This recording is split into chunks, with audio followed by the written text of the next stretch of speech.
今天青岛这边的温度特别高，今天白跑了好多单子，都是说效果不好的，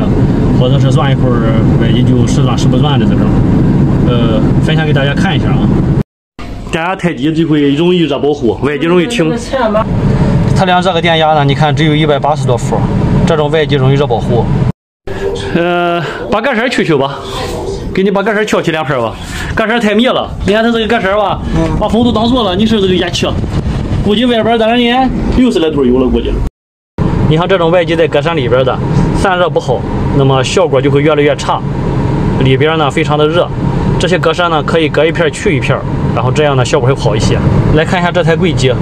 它的电压测量也是很低，170多伏，这种转一会儿外机就停了，它就保护了。所以如果你家里空调现在这种效果也不好，或者说之前好好的，现在突然不制冷了，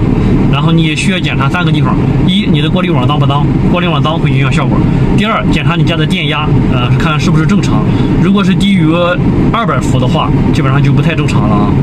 第3个就是检查一下你的外机散热情况怎么样，如果外机散热良好的话，这样的话空调效果会好一些。